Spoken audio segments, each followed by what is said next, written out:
Good evening, everyone. What is going on? We are here tonight with Dakota. We're going to have a great live with you. Dakota, thank you for doing this with us and coming on and spending some time with us, man. Yeah, How you no been? problem. Glad it worked out. Good. Been Were you on a enjoying this boat nice all day? weather.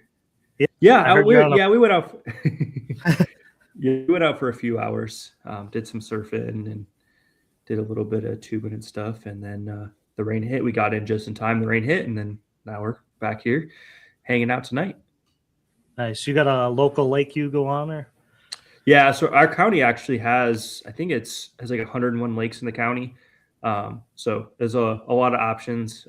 But my family and then my wife's family are kind of mostly all around the one lake. So we have our boat and stuff on the lake and get to go out and enjoy it. And now take Dax out there and got to take him for a jet ski ride for a little bit, kind of cruise around and get him used to the water and stuff. And yeah, it was a good day. Does he like doing that? Yeah, he doesn't mind. This is actually his second time out doing it. So we went up the first time, kind of just cruised around slow a couple weeks ago, and this time a little bit faster. Did some turns and stuff like that, and he was just hanging out and started waving at the boats and stuff as we're going by, and he was along for the ride. So I think he had a good time. He gets this it's funny that he gets this like serious face when he's like doing things that he like enjoys, but he's not really sure of. Yeah. And he gets this like really like stoic face, but he does it for this, and then he's been going like on carousel rides and stuff at the zoo, and it's kind of the same thing. He's like, you're like, he's either gonna start crying or start laughing like in a second. That's awesome. My wife gets, when the kids were younger, she used to get freaked out. So it's good that Chloe's all for that stuff. My wife would be like, "Oh my God, slow down." Yeah, we were. Do what? Yeah, she'd be like, "Is he supposed to be on that?" Yeah, like we fine. We were talking, or my wife was talking to some friends because we were trying to figure out when to get him out, like on the surfboard with me to kind of start wake surfing and getting used to that, and just kind of taking those next steps. Her friend was telling her that like as soon as their kid knows how to stand up, like he's out on the board with the dad and stuff, and it's like, oh, I guess we're good to go then. So hoping we're gonna do that today, but ended up he was taking a nap, so maybe later this week we'll get him out there hitting the waves. That's awesome. All right, are we ready to do this? Got a little intro video here. Huge props to Lucas down here at Beach RC, man. He hooked us up. We got videos and intros and lights, and it's all set up. So great job, Lucas, for helping us do this. Here we go.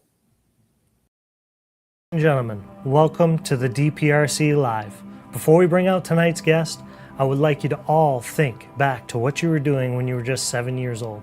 Most of us, we were trying to not color outside the lines, maybe mastering bicycling. But tonight's guest, at just 7 years old, he was already packing his bags and hitting the road and putting the professional RC racing world on absolute notice. They didn't dub him the Phenom just because it sounded flashy over the track PA system. They called him that because from the second his tires touched the dirt, he was pulling off lines and maintaining corner speeds that didn't seem physically possible.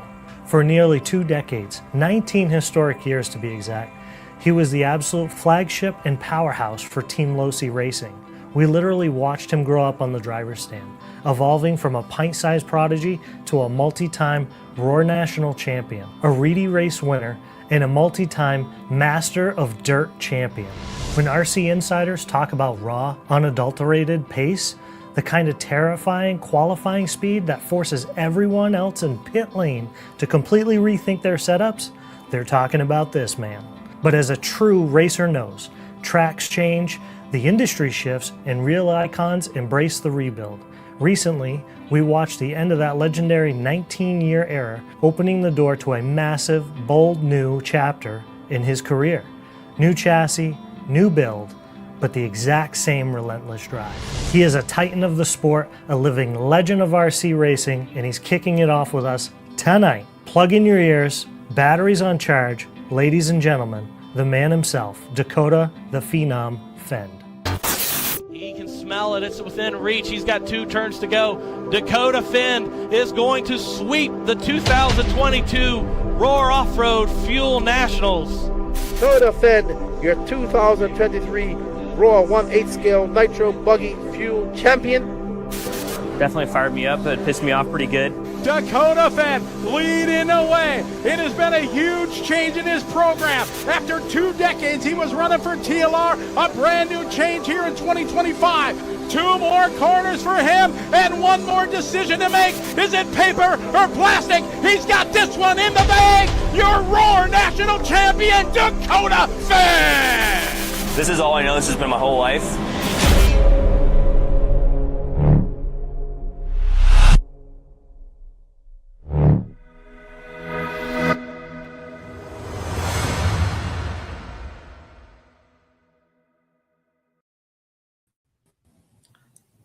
Man, I've watched that video 5 times today, and I just smile the whole time I watch that. Yeah, no, that's awesome. That was like my first time seeing it. You guys did a great job with that. Pretty cool. Yeah, Lucas, man, he is something else on the computer and video, and he does a great job. So, impressive career, right? I mean, how many national championships do you have? We're at, I think, 45 now, 10 skill nationals out in California. Who's counting, right? That's pretty. That's very impressive. So my mom keeps track for me, so she doesn't lose track. That's right. What kind of sparked this for me is last week we had gone racing a couple times now, and last week we were talking on the live about the nitro. My Mason, little Mason, ran nitro truck, and he was getting 11 minutes 22 seconds to a tank. So we were going for 10-minute pits, and they had changed the times on it on the main times.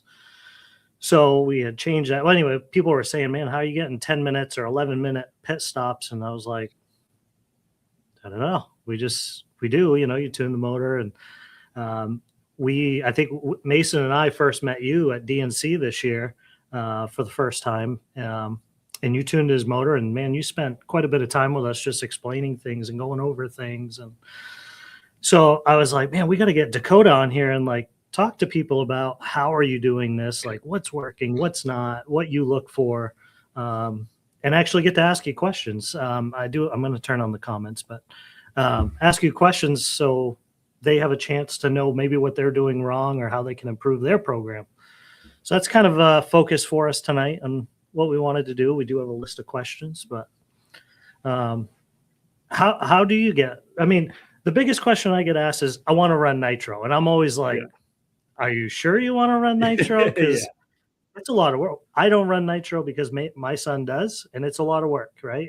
To me, it's a lot of work. You got to tune the motor, the car, everything else. What's your thought on that as far as running nitro? Yeah, I definitely started I don't want to say at the worst, but I definitely kind of I've been at the bottom when it comes to mileage, when it comes to, finishing the Nitro 8 scale races, the main events. I've had so many things go wrong. I was just doing a clinic last weekend, and I spent probably 2 hours going over the car, from a maintenance standpoint, hey, this is how I finish races. I've had to check a lot of things off the box. So I think that's probably the most daunting task with the nitro racing is just not even knowing, where do we start? It's such a big undertaking, especially when you're doing those longer mains and stuff. Even, for a lot of guys, you do 20, 30-minute mains, that's a long time. That's 6 qualifiers, all in one, so there's a lot to go wrong. Things are getting a lot hotter than they normally are. So yeah, like I said, I started all the way at the bottom. I used to get the worst mileage. I was having to pit before, 7 minutes because I couldn't do a 7:30-minute, pit stop. I wouldn't make it. When we first started running nitro, my mom probably would have a better idea breaking out the receipts. But I went through so many engines when I was young, just having them not tuned right or heating them, it's sucking a plug, blowing everything up. Not changing air filters often enough. Like I said, I've pretty much had everything you can imagine happen to me, especially for the nitro scene. So it's just been a really long process and just learning from everybody around me. And, now we're in one of the, better positions when it comes to nitro racing and mileage. Yeah. Yeah, I mean, it's always the talk at the big races of, PMB. I think you fooled everybody, and you were able to go longer than anybody during pit stops in the mains, and it was one of your best strategies you could have done, right? Um, out of all the motors, can any motor go over 10 minutes on a tank? I mean, is it motor dependent? Is it tune dependent? Yeah, I mean, I always tell everyone, there's people ask like, oh, what what motor do I need to get, or what this do I need to have? Like, I want to go 10 minutes, and it's not like a simple like click purchase now button. I've spent a lot of time, and the Ultimate team has spent a lot of time testing, and I mean, for sure, in my experience, the Ultimate engines do get the best runtime, and you are able to tune them a little bit differently than a lot of the other engines to be able to even increase the mileage even more. But I do think like at a basic level, like just having what I call like just a standard tune, they do get better mileage. It's not that you're getting 4 minutes better mileage with just the motor and the pipe, or kind of like that. It's really a little bit of everything. Say the motor gets this is an example, but say the motor gets 45 seconds more mileage on average, and then the pipe is another 15 seconds, and then the fuel is 20 seconds, and putting in ceramic bearings or NMB bearings is this, and it's a process, and you kind of just keep adding to it, and figuring out what works for you in your car. But yeah, I mean, a lot of guys, I've had a lot of people message me and reach out to me. A lot of guys are able to put the Ultimate motor in and just get really good mileage pretty much off the bat. It just has a lot of variables as well, like track conditions and how fast or slow you're going. The more times you crash, because you're not using fuel when you're upside down, so you're crashing 5 times in 10 minutes, like that's probably another 20 seconds of runtime you're getting. So there's a lot of things that add up. That's why I'm here tonight, and that's why we're talking about, is to kind of dive into that on a little bit deeper level. You mentioned something that I never really took into account. PMB Cam Lime had asked me to pit for him. I'm like, yeah, sure. This is cool. And when he was running, he's like, when you fuel up, I need you to look at the stick on the measurement and tell me how much fuel was in there after each pit. And just if I'm, our buggies have 125 cc tanks, the trucks have 150. So whatever he was running, look at the tube and tell me if I had fuel still left in the stick, and just yell up, Cam, you're good or you're not good. And I didn't understand it at first. And then he told me, he's like, so I know when, you're at your level, you guys know if you have too much wheel spin, you're consuming too much fuel, and maybe to drive a little easier, maybe not be in the throttle as much to try to get your fuel mileage back up. I thought that was pretty cool. And now I pay attention to that all the time, of like, he's easier on the throttle. Like you said, flipping over and the guy's revving the crap out of it and going nowhere. The marshal's not picking you up because you're still spinning your wheels. So, yeah, I mean, there's a lot of tips and tricks, and that's really what we want to hear tonight, is like different things. And I got a list. If you guys at home have questions that you're curious about or wondering about, ask them. And we'll bring them up and try to get you some answers. Dakota obviously is on the Ultimate Racing team for us, and so most of the show and tell stuff tonight is Ultimate engines and pipes and Nitrolux fuel. But if you do have a question on another brand, certainly ask it. We're not going to turn you away because you don't ask about the Ultimate or Nitrolux. So Noah has already asked a question. He says, I'm new to dirt this year. I'm doing okay the start of the season, still looking for tons of improvement. I'm racing 1.8 electric buggy. I know this is more of a nitro live, but they're all dirt at the end of the day. I would really like some tips and tricks on when to change stuff and how you figure out the best setup for the day, weather conditions, etc. Track changes every qual and changes every main. My hardest part is getting the setup to condition of the track. That's you can answer it, but that's a very Yeah. hard question to answer in a one-liner for sure. Yeah, I mean, at least from the track changing and throughout the day and stuff. I mean, the main thing with that is typically a shock oil. That's the easiest thing you can do and adjust. There's RC companies out there that have the temperature readers, or you can look on your phone or whatever it may be, and just adjusting the oils for different temperatures can make a really big difference. And then as far as like setup goes, I mean, it's when you're newer, it's a little bit hard because you don't know exactly what you're looking for.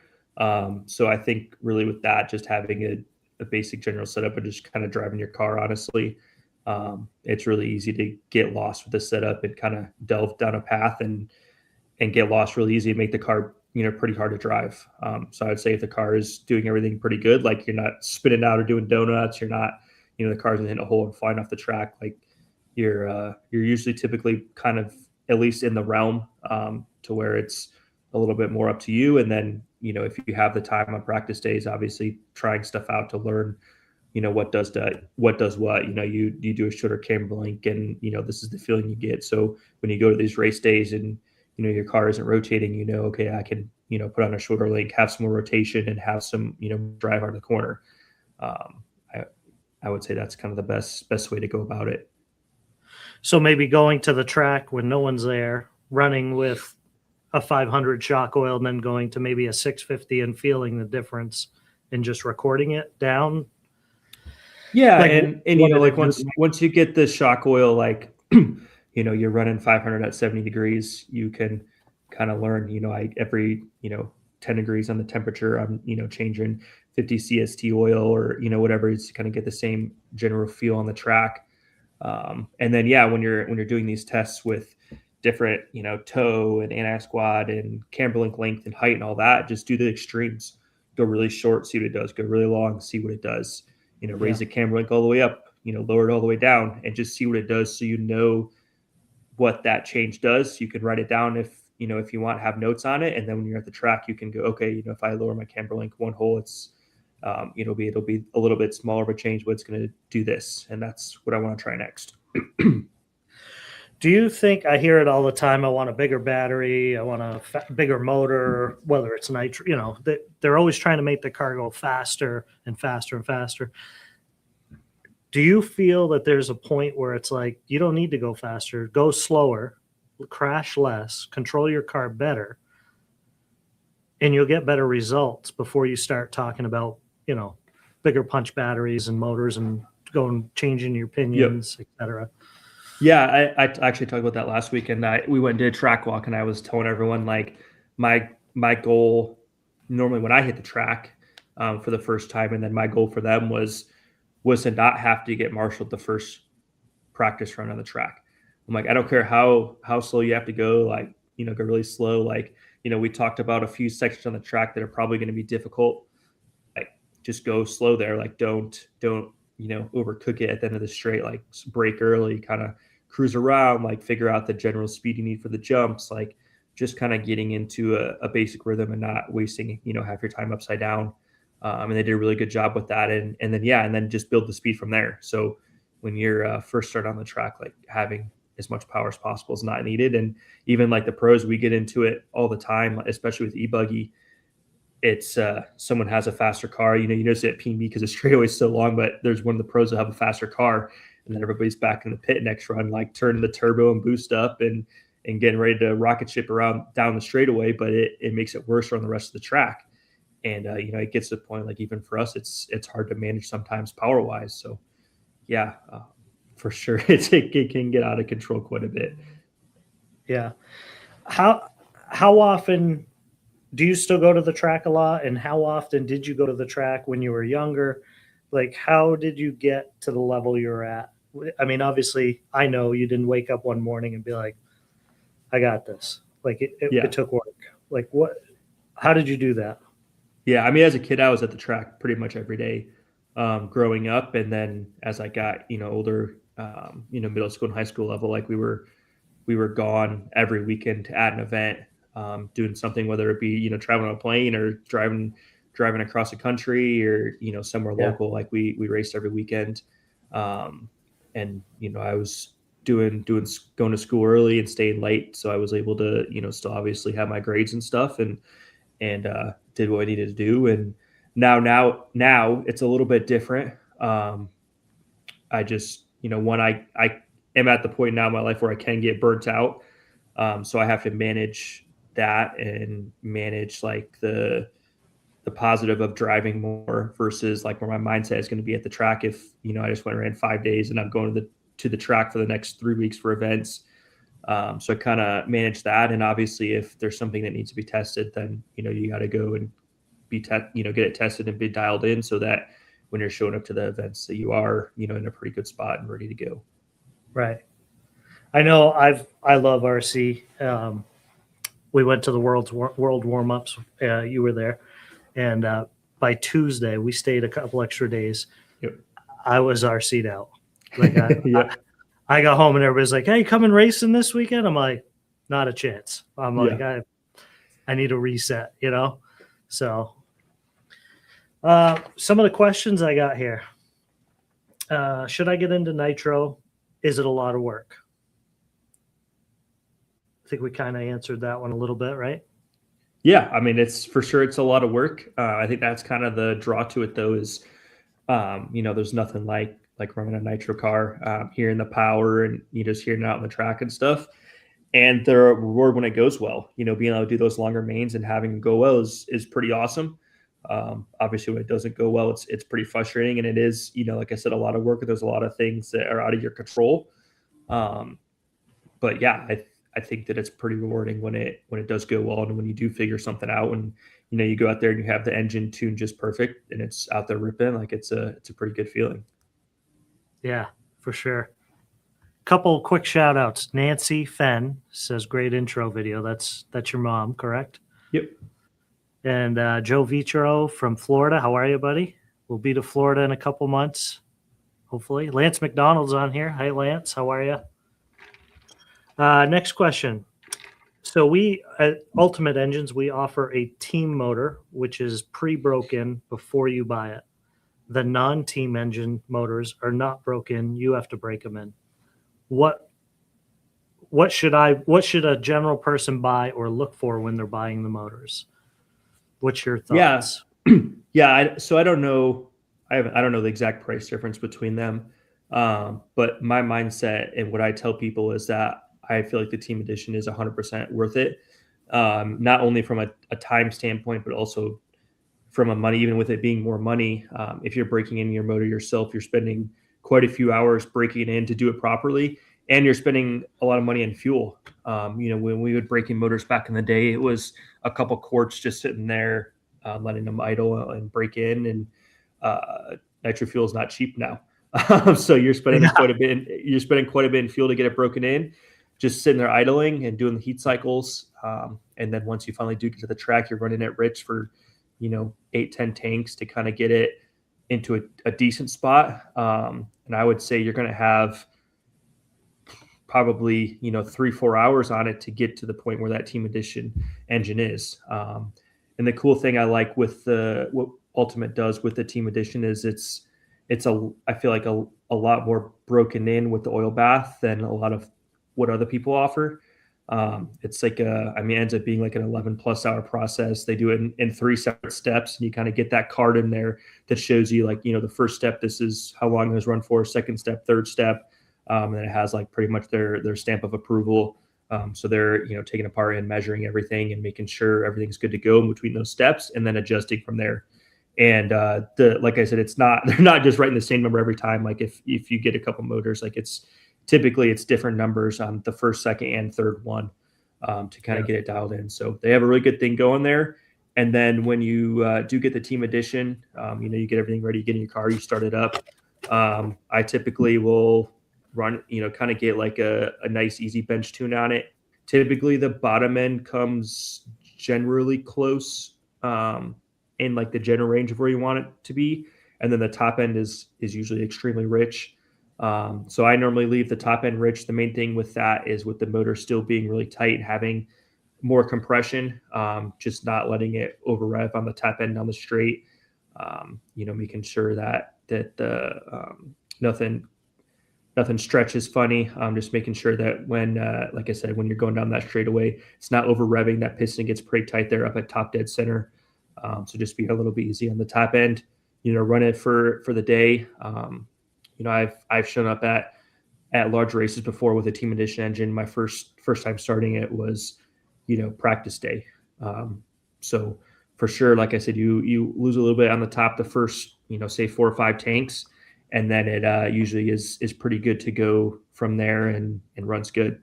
The other thing you'll notice is just the idling. You have to run the idle a little bit higher with newer motors, just because like I said, it gets tight at top dead center. That will kind of fluctuate a little bit, that's what you're hearing. Common thing I hear all the time: pros get new engines for every race. True or false? I know the answer. Yeah, definitely not true. Obviously, if that's what we need to do to compete at the top level, then that's what we'll do. But for sure, I actually don't really go through like that many crazy engines. And I know a lot of the guys will actually even just get their motors repinched and keep running them. We're not running engines that have 10 gallons on them or anything like that. But yeah, we're going quite a few races with the engines, no problem. Especially nowadays, the motors are so much better now than they used to be. They last so much longer. The material is better, so yeah, we're getting a lot longer than one race out of the engine. The other, we do for sure, like maintenance wise, we go through a lot more plugs. We're changing out the gaskets and springs and stuff like that a lot more. But yeah, like as far as like from changing the engine out every race, it's not something that we're doing. Some of the questions here, and they're asking them in the comments. We're skipping ahead a little bit, but what size carb reducer? So I think they're Joe's talking about the Venturi on the carburetor. There it is. How do I know what size Venturi I should be running, and what are the effects by choosing a different size? Yeah. So actually nowadays I don't mess around with that a ton. I have everything like pretty dialed in for myself on what I'm going to run. Typically buggy wise, most people run a 6.5. As you go to a smaller restrictor, you're obviously the carb is opening less. So I know we're going to talk about that, which maybe we'll talk about this after this question, is how to set that correctly. But yeah, as you're going to a smaller restrictor, you're obviously the carb is opening less. So your tuning window is getting narrower and narrower the smaller the restrictor you go. And typically you will have less power. And then as you go to a larger restrictor, you're going to have more power. You're going to use more fuel. And the theory behind the restrictor size is that you go to a bigger one to have more power, and then you go to a smaller one to conserve fuel. The caveat with that is that there is a point where going too small, you can get worse mileage because you are just like, you're in the gas so much all the time trying to have enough power to get over everything. So there's a balance there. I typically, like I said, run 6.5 in buggy, and then truck. Most people will more like run 7.5 or even the 8.0 restrictor. I read the other day, and I don't know the truth to this, but the carburetor on the Ultimate engines have specific Venturis for them. Like you can't just jam any Venturi into that carburetor. Yeah, so they have their newer line.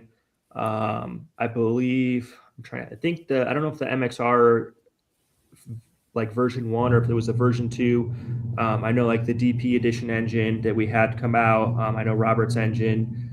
I know the V2 and V3 for sure as well have the longer. It's like a cone shaped design and it's longer than a lot of the Venturis. So yeah, that is a little bit different. I believe, I don't think the carburetor itself is actually different to fit that. I think you still have to have, like, you can put in an old style Ultimate Venturi in there, it'll still fit. I believe, don't quote me on that, but I'm pretty sure you're able to just change those out. But yeah, the newer style is like a longer, I forgot the name. There's a name for it. I forgot the name for it, but yeah, it is a longer style Venturi. And the theory behind that is just to help a little bit with mileage. Since we're talking about this, let me see if I can pull this camera up here. Maybe we do have a show and tell camera for you. was trying to. Oh, you got Zoom too. I got Zoom. Just got to figure out where I am. Here we go. Sorry, guys. So if anybody doesn't know, we're talking about the Venturi that slides in the carburetor here. So this is a 6.5. This is what comes standard with the Ultimate MXR engine. And it slides in there. Do we want to talk about setting? Is there anything I need to set? If I change this out from a 6.5 to a 7, do I need to adjust anything with this? Yeah. So typically there's like two ways pretty much you can do that. But you want the carb that you see that kind of gray, like the gray carb bolt there in the opening there in between the Venturi. So you want that to open on the inside, like inside the Venturi.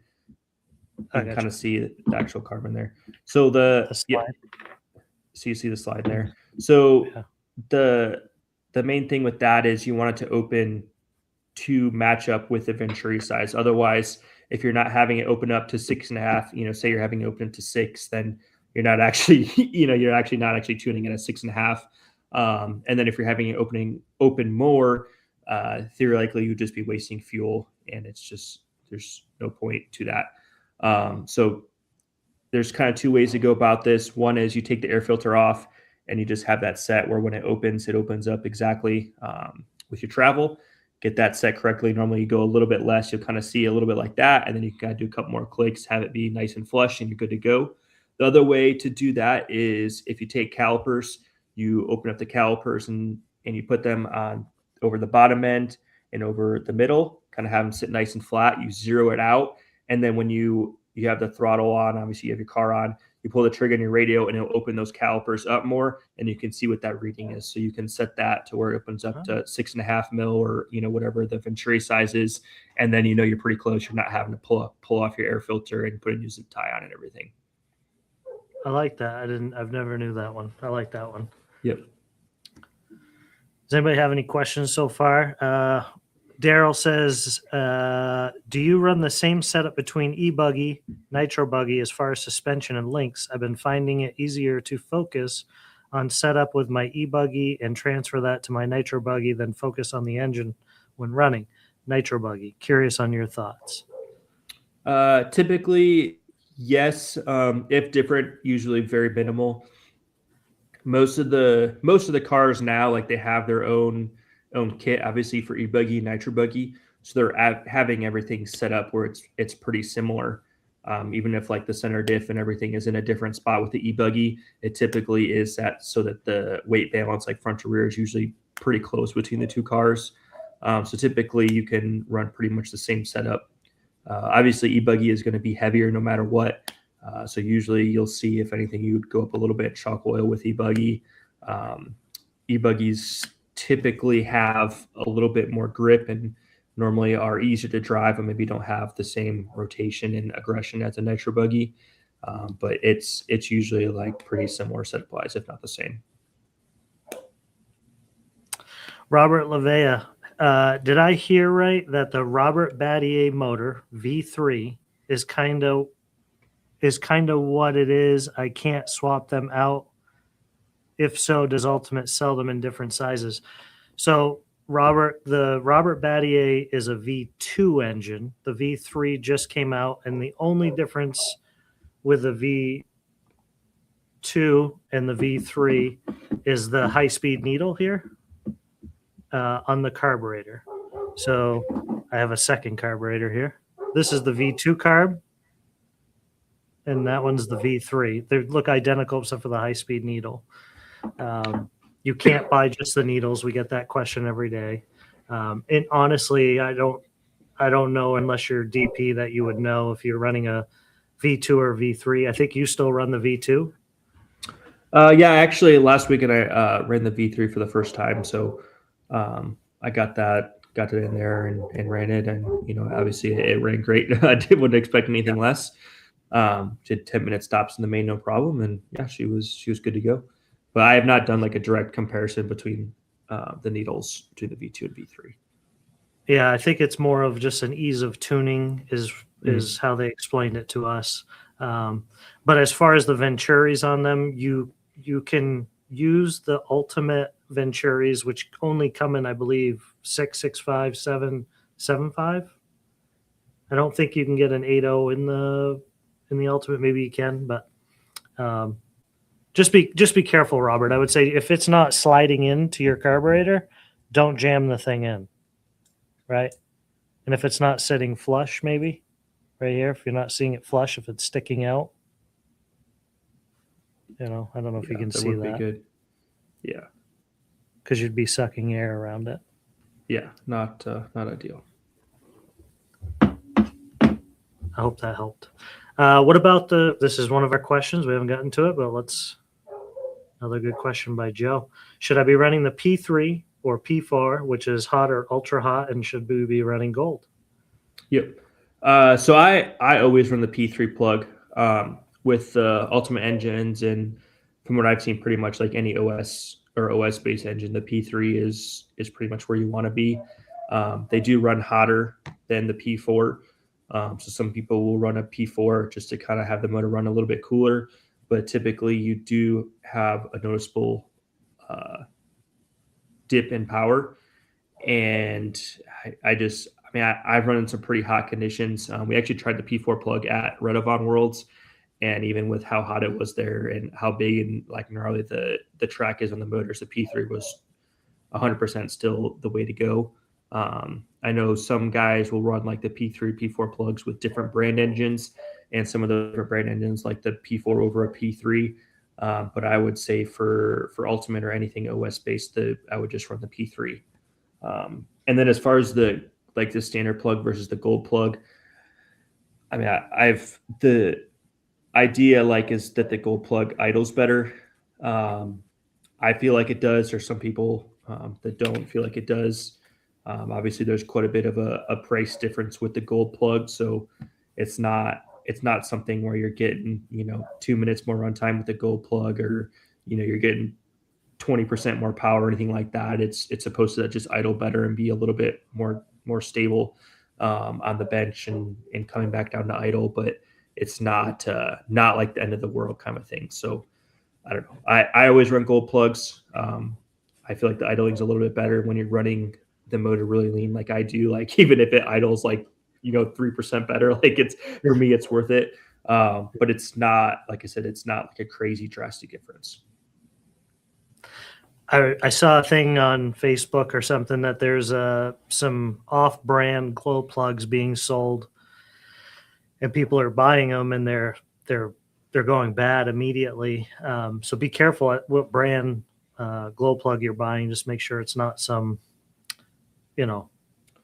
Dollar General glow plug type thing. Yeah, that's a really easy way to ruin your motor, sucking a plug. So I actually, even like with new plugs and stuff, when I take them out of the package, I actually look at them and just make sure. Like I said, it's when you're paying that kind of money for a plug, typically they're fine. But I have had a couple before that the coil looks just kind of a little suspect. It just doesn't look super even. Like it looks like it's almost kind of pre-stretched, and I usually avoid putting those in if I can help it. How often do you change your plug? So I typically, I kind of have a rotation schedule that I usually don't vary unless something happens. So typically, I will put a new plug in for the main. It's normally I don't like putting a plug in for the main if the main is the first time I'm running it. So whether if they have an aiming practice or just a morning practice run, or if there's nothing like that, then I would put a new plug in for the last qualifiers, so Q3 or Q4, or however many qualifiers there are. I'll put a new plug in and do all of the clutch and engine maintenance for that, whatever the last time is before I'm going to run the main. And then hopefully all goes well, run the main, and then I leave that plug in for the next event or next time I run. I'll run practice and most of qualifying. If we're not running 15 practices, then I'll just leave it. And then, like I said, I'll change again for that last time before I run for the main. So pretty much I'm going through a plug event. So not anything crazy, but I mean, you can usually get quite a bit longer out of a plug if you're treating the motor right. Perfect. You also can actually like check the plug itself. So I normally, if I feel like I have to check the plug, I just change it. But obviously I'm not paying for the plug, so that makes it a little easier on my wall to do that. But you can take the plug out and kind of check it and see how it looks. And as long as it looks okay, like I don't think there's anything super wrong with putting it back in. I just, obviously for myself, I'd rather not, but you can kind of take a look, make sure the plug doesn't look like it's getting stretched. If it looks like really gray, some of them kind of get some pitting and stuff in them. So if it looks pitted, I change it out. But yeah, it's usually something you could kind of take a look at and go from there. Kind of going in unison with this, how often do you change your clutch bell bearings? Yeah, that's pretty much on par with the plugs. I use the J&T NMB bearings. I run NMB bearings for everything in the car Nate scale. For me, and they're metal shielded on both sides, so I run those in the clutch. I run all metal shielded NMB, and all the hubs, the drive line, everything is all the metal NMB shielded bearings. And for the clutch bearings, I absolutely spray the ton out of them.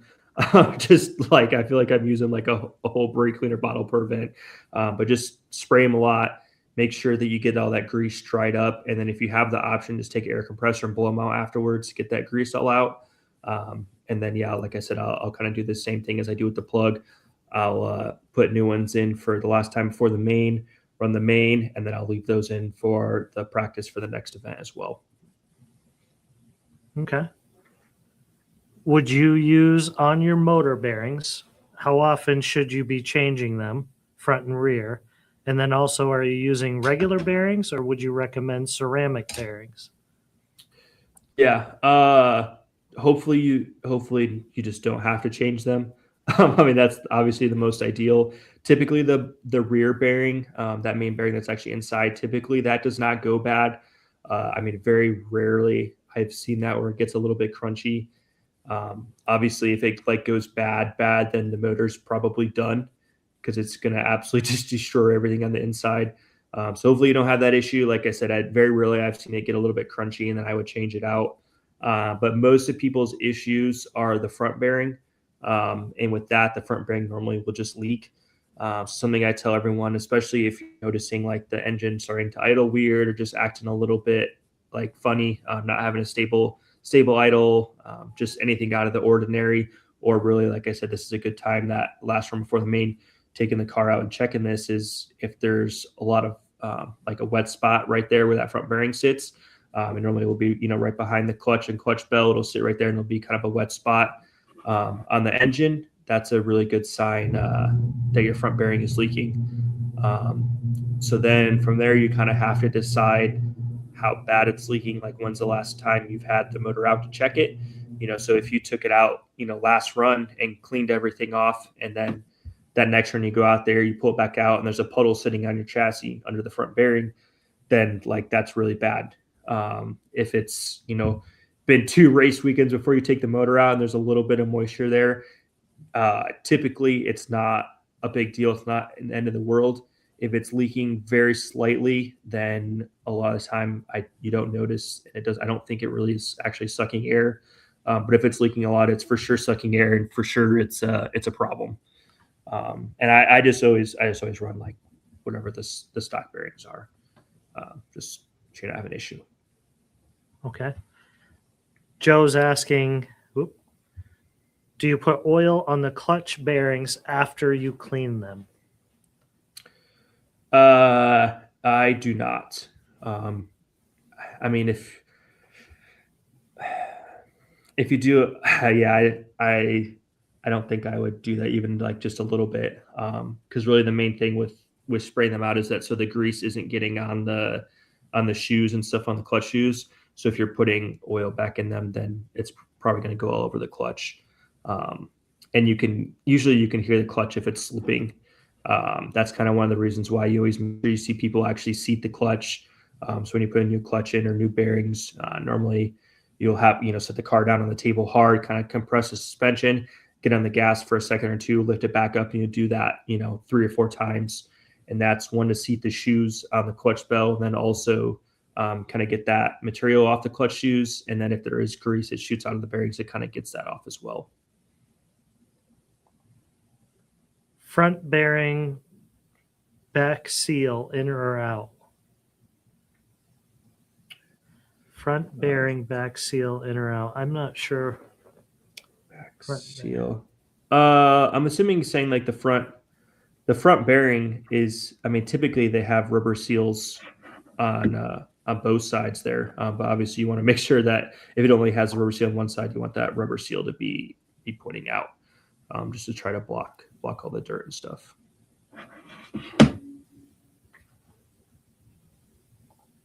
All right. How often or when do I need to pinch my motor? Yeah. So really easy way to check compression is you take the motor out of the car. And I typically leave the pipe on, just to kind of give a little bit of a buffer, but you kind of just hold it up in your hand. I should have brought a motor up with me. You just kind of hold it up in your hand. You hold on to the flywheel and then kind of let the motor fall on its side. So you kind of hold it sideways.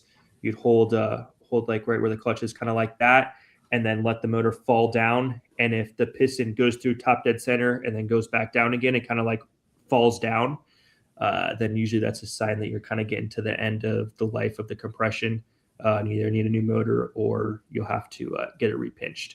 So if you're holding the clutch, the flywheel kind of like how he is right now on its side like that with the piston tight and it's not going all the way up top dead center and then dropping down, usually you're pretty good to go. Like I said, I'll check normally with the pipe on it just so it's a little bit extra weight, and then you know you're good to go. So if I took this motor and the thing just flops right down like that, that would be an indication of low compression. Yep. Yeah, for sure. Yeah, but if it can't hold the weight of itself up, then that's for sure a problem on the compression side of things. And like I said, you want to make sure that ideally you'd have the clutch on there as well, and you would be holding the flywheel itself, and then letting it rotate through. Perfect. What is the perfect motor tune? My perfect tune. Yeah, my perfect motor tune was not something that anyone else would want to drive. I'm sure Drake would probably be fine with it, but most of the guys would not be a huge fan of that. The perfect motor tune to me, first and foremost, does not involve a temp gun. I see a lot of people tune off a temp, and I totally understand, and I used to do that as well.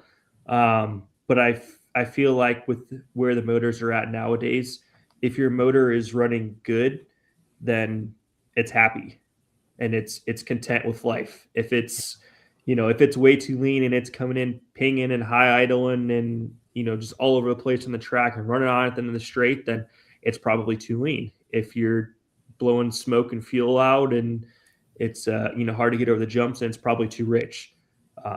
Like I said, if the motor's running good, then typically you don't have a problem. I understand it's nice I would say more using the temp as a reference point, right? So if you're out there and you're not really sure, like, I don't really know if I can go a little bit more, and come in and temp it and it's 210 degrees, then typically for the most part, you have some room to lean it out. And that's still dependent on if, where the bottom and middle and top is at, right? Because it's all a balance. But typically if the motor runs cooler as it's getting more fuel, as it's richer, and then it runs hotter as it's leaner. So, I mean, I want to be honest, I haven't temped my motors in years, but I did get one of the new temp guns that just came out, and we were trying it out this past weekend, and my motor was coming off in the 300s every time.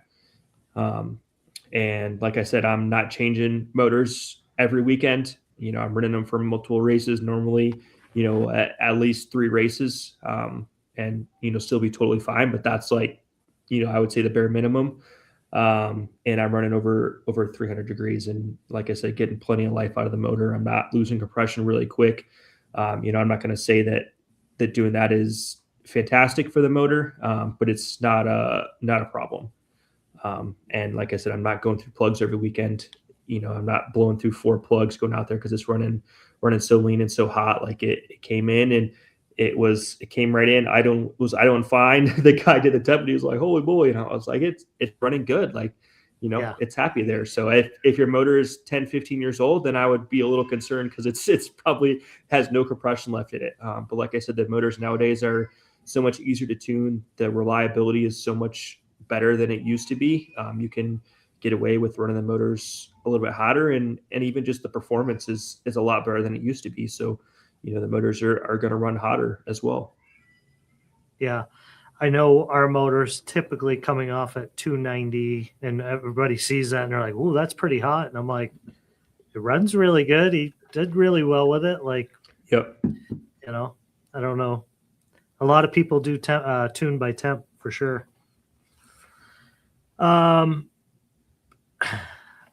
Motor sealing rings. From what I've heard, there's 2. I've never done nothing with a sealing ring myself. But I believe what they're referring to is that copper washer at the top there. If you go from, I think it's a silver to a copper, it increases or decreases compression based on the euros. Yeah, I typically don't really mess with that. But yeah, obviously it's changing the compression of the motor. I typically don't mess with that, and I would say for most people to not mess with that. I just suck Cannon's comment. But yeah, I would typically not mess with that. If you're changing like elevation a ton, then that's something that you can do. As you're going to, like, if you're up in Colorado in the mountains and stuff, like going up in compression to get a little bit more power, could be something useful. But yeah, most people, I would say probably don't mess with that, and it's not something that I really mess with or change. Just so a couple people have asked questions, and we see them and we will answer them. Just trying not to skip around too much. So David, we can skip around to this, I guess. Actually, let's just go over deadband real quick, because I know that's a very common, not a problem, but something that people don't set very often. Yeah, this is probably the first thing that I look at whenever I'm going to tune someone's car. And like you said, I even caught you guys when I did it for the first time. But yeah. I would say probably like 8 times out of 10, the deadband is, I'm not going to say like set not correctly, but it's not set to what the person wants it at, right? Because you can have it, it doesn't really matter what it is. As long as it's hanging up, it matters that you have it set exactly where you want it to be. So the deadband is, so you have the ball cup sitting there on the bottom end on that little ball there. You got the ball cups in there. You get that whole linkage. And then typically on the other side of the throttle servo horn, you'll have that little like washer piece with a set screw, little collet, and how close that is to the throttle servo horn is what your deadband is. So you can kind of get it close just based off of looks. And then I will actually, like with my throttle, I'll pull the throttle and I'll have it set up where it shows the like telemetry view of the travel as you're pulling the trigger, and I'll see what percentage it's at when it starts to move the carb. It doesn't have to actually open the carb, but you can see when the ball cup gets kind of tight on that ball there and starts to engage. And that's what your deadband percentage would be.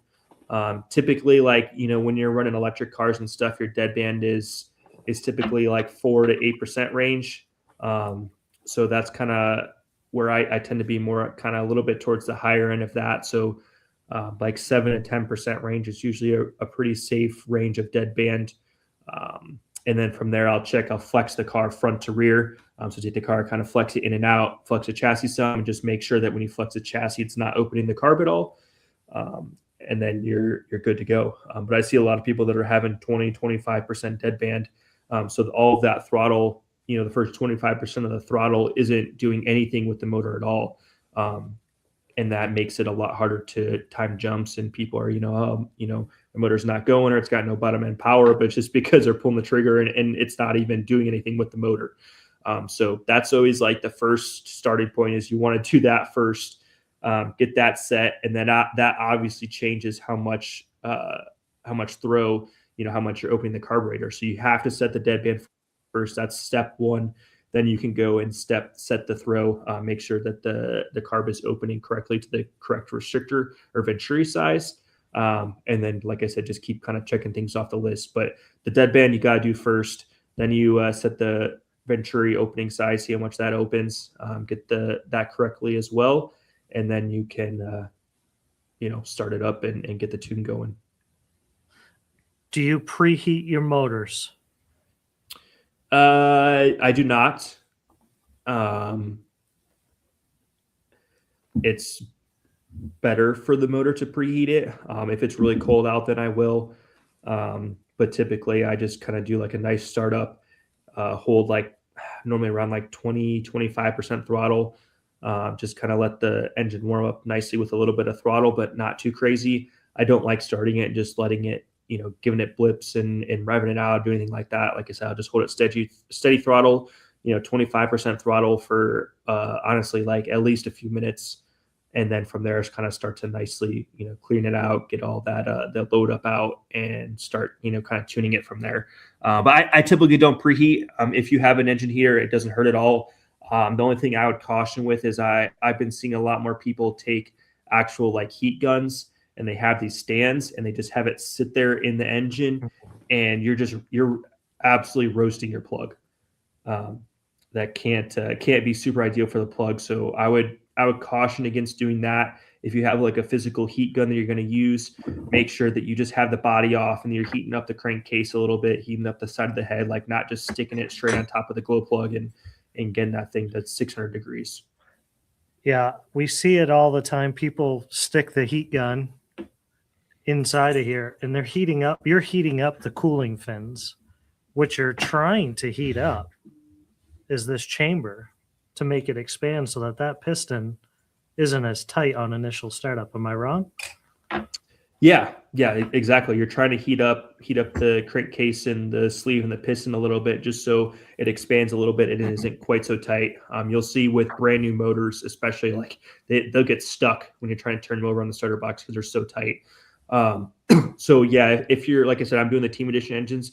If you're not doing a team edition engine, then 100% you have to heat the motor up to get it going. And ideally, as you're breaking in, as it's sitting on the bench, this would be a time you would be there with the temp gun, consistently checking the temp of not only the head, but actually the case itself as well. And then using a heat gun as well to keep it kind of in the ideal range, which is like a 200 plus range. You don't need it. It doesn't need to be 300 degrees, but if you're sitting there idling at 160 degrees, you're not really doing as much as you should. The piston's going to be super, super tight in that sleeve. And you're just not really getting like a full heat cycle through it. So yeah, with brand new engines and even team edition engines, in the beginning, ideally, yeah, you would heat it a little bit. If you're using a head heater, great. That's easy to do. You kind of just push the button, walk away, come back 10 minutes later, start it up. And it does kind of dissipate that heat down into the case pretty decently. And then if you're using a heat gun, I would just caution against doing it straight on top of the head there. You can a little bit, but just make sure, like I said, you're moving around. You're going on the side of the head. You can go down on the actual crankcase itself with the body off and kind of just heat the motor up in general.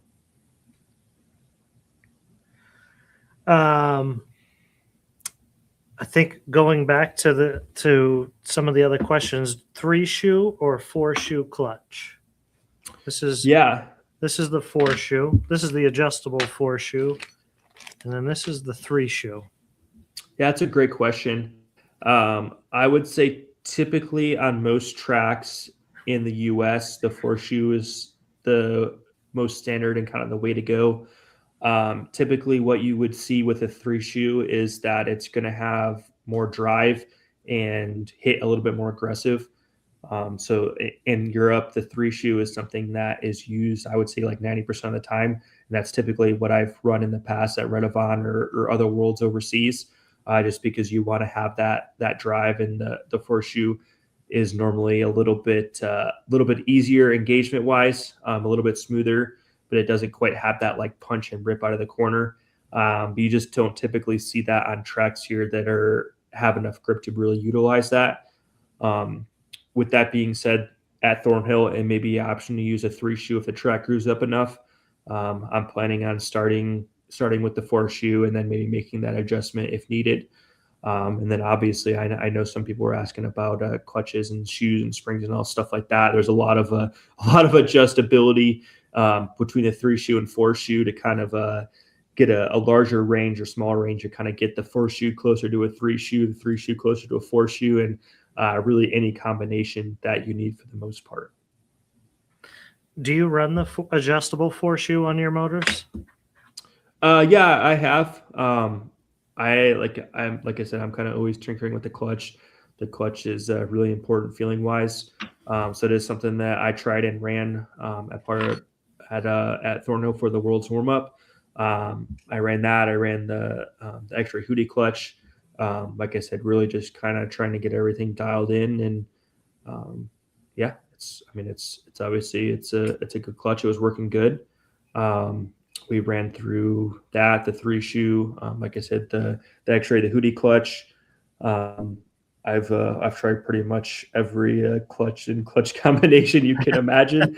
It's something that I feel like I'm kind of always you're kind of always doing that. Like you'll kind of find and set on something for the year, the next year, like, all right, let's go through all the clutches again and try them all again and kind of get where you need to be.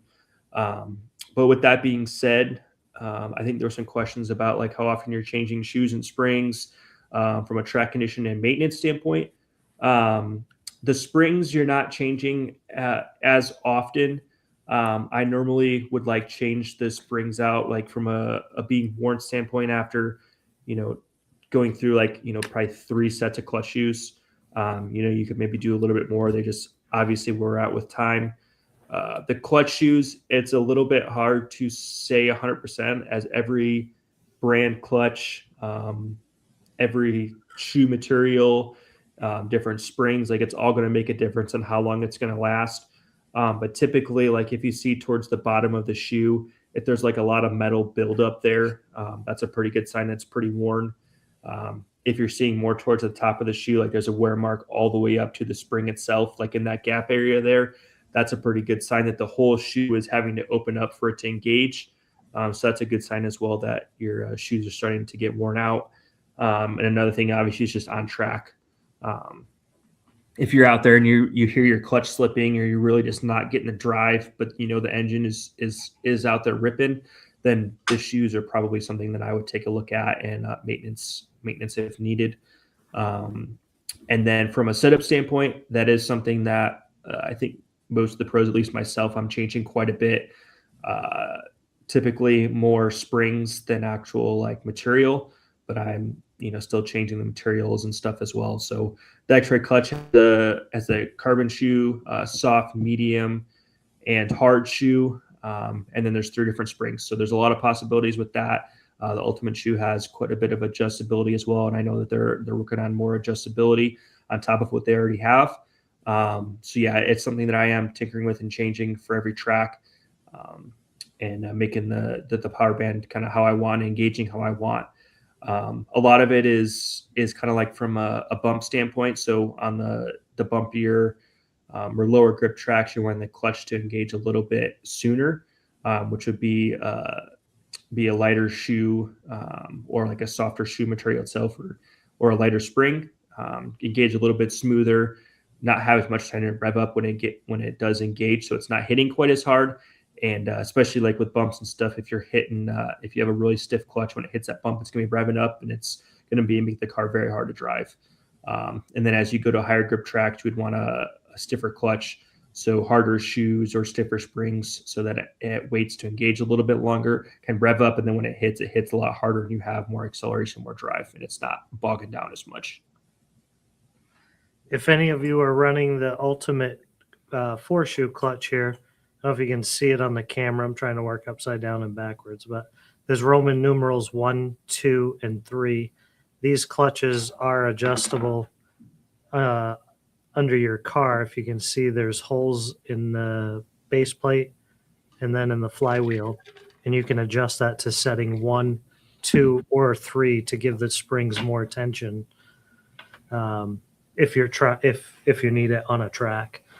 We usually are on 2. That seems to be the go-to. I think one time we tried 3, but it wasn't the right track for it to begin with. So So these are adjustable clutches. What is your thoughts? So aluminum shoes. I know some of the other manufacturers sell aluminum with carbon, which I never thought about. And someone had mentioned to me the carbon can react with the aluminum, so they, it's personal preference. Obviously, all of this is. But what's your personal thoughts on carbon in aluminum? Yeah, it depends a ton on the material itself. So like with the old Losi clutch, we would always run 2 carbon, 2 aluminum. I could name off like what springs I ran, and would just go up or down on one spring rate depending on the track conditions. And then like with the Hootie clutch, I run all aluminum. I'll typically run the medium springs, and I'll run my normal starting is 2 soft shoes, two medium shoes, and then I'll go up to 4 medium shoes if I needed to engage a little bit harder. But it really, like I said, it really depends a lot on the clutch itself. Typically, the carbon shoes are just making it engage a little bit softer. So normally, if you're running carbon shoes, then you're going to have a little bit of a stiffer spring on the aluminum shoes, so you kind of get more like a broad power band. But yeah, it depends a lot on the clutch itself, and just like I said, the materials used. Okay. Aluminum flywheel or steel flywheel? Definitely aluminum flywheel. I know back in the day, and maybe still a few people still will run the steel flywheel. Maybe like in really rough track conditions, that would be something to try, as it does kind of smooth out the power quite a bit on bottom end. But I think that most people are probably not gonna like the feeling. I know I definitely don't. Like I said, yeah, not a huge fan of the steel flywheel. The theory, like I said, the theory behind it is it kind of takes away power, makes it a lot mellower. So I think kind of the idea behind it is that you can do that and still have your motor run, have like a race tune on it, and not be wasting fuel, by having to detune it, run it richer. But to me, it's just kind of a little bit of an inconsistent feel when it's going to engage, and just very like dead feeling initially. Okay. Robert's asking, so on the R36 motor, what would the range be roughly? 220, 240. I think he's talking about run temps on the motor. Yeah, I mean, I would say you definitely want to be in the 200s. I mean, it's hard to say like a specific temp, because everyone drives different. Obviously, the harder you drive, the more heat it's going to build up. If it's leaner, it's going to build more heat. If it's 100 degrees outside, it's going to be a lot warmer than if it's 60 degrees. So it's kind of hard to say, but yeah, I would say 220 and up. I mean, if you're hitting, 290 on a club level, then, you could maybe back it down a little bit. But like I said, if the motor's happy, then it's usually pretty good to go. So yeah, I would say 220 and up. And as long as you're in the 200s, then you're fine. Let's talk pipes for a minute. We have 2 different pipes for our motors. We have the 2141 and the 2142. What's the difference? Yeah. I'll have you zoom. I don't know how much you can zoom out, but if we can get a good, there we go. So you can see like pretty well off the bat that there's a pretty drastic difference between them. So the 41 pipe is a lot thinner and longer, and the 42 pipe is shorter and just bigger ounce of fatter. And it's a pretty drastic difference. So the 2141 pipe is very linear power. It's very linear to tune, very like easy to tune. But it does have less power, and I typically see the mileage as being not as much as the 42 pipe. So the 42 pipe has a lot more like punch and rip to it, and it does get better mileage, but it is, I would say, a pretty drastically harder to tune than a 41, just because the tone of the motor is different and it's not linear. So you're not tuning like for a linear power band anymore. So the bottom end with the 2142s is harder to tune. The top end is pretty, like, I'd say pretty easy to tell still, but the bottom and middle is kind of where it gets a little bit more precise and finicky with the 42 pipe.